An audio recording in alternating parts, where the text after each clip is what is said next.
video on a simple, quick recipe that will help you get in a lot of protein, a good amount of carbs, and you can play with the fats on this if you want. Now, I do a combination of intermittent fasting and loosely track my macros. Now, I am still breastfeeding my son, so I can't be on any type of an extreme cutting diet. You might change things up a little bit if that's your case. I will share with you guys the macros of this all so that you can see the breakdown once I'm done.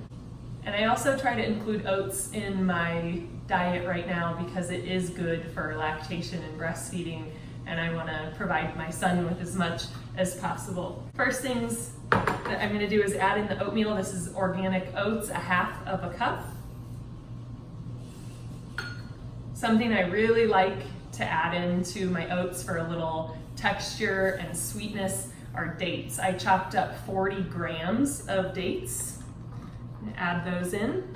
Well, my camera shut off while I was recording all of that, so I'm gonna pick up where I left off and try this again. I grabbed this powder. It's a peanut powder. It has a decent amount of protein in it, and as most of you guys know, I'm a plant-based athlete, so I have to try a little harder to get extra protein into my diet, which really isn't that hard once you learn some tips and tricks.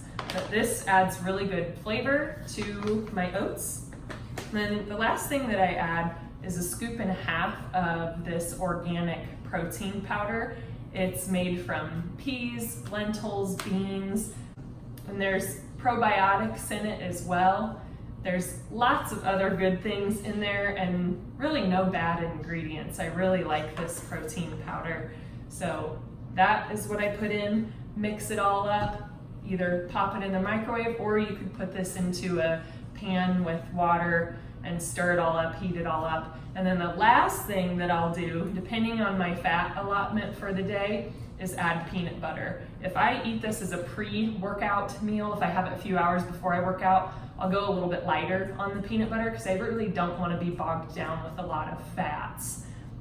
If I do eat this as a post-workout meal, it's the same thing. I won't go as heavy on the peanut butter, but if I'm eating this on a rest day or it's pretty far away from my workout, I'll go ahead and add the peanut butter to it.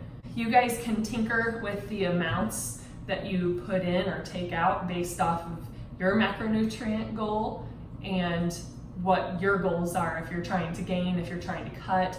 I can't really be on a big cutting diet right now because I'm trying to produce a lot of milk for my son. So I'm more on a maintenance diet, which you can lose fat on. It takes a little bit longer. You can gain muscle on. It takes a little bit longer. So I'm just trying to stay really patient with myself postpartum. This is a great meal if you're a faster and you don't have many hours to get in the bulk of your food.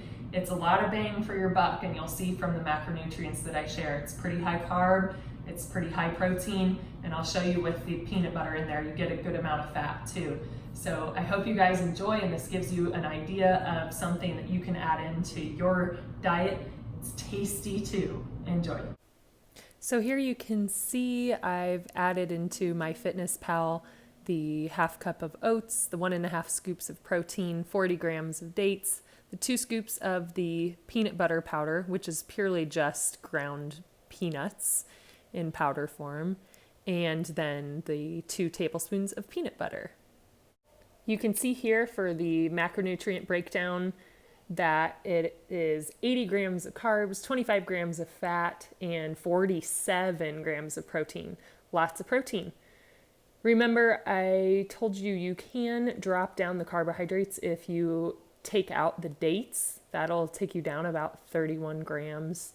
You can also keep out the peanut butter, which is going to take down protein a little bit, take down fat a little bit, and take down carbs a little bit. So play around with whatever you want to fit your macronutrients and enjoy the flavors. It is so good.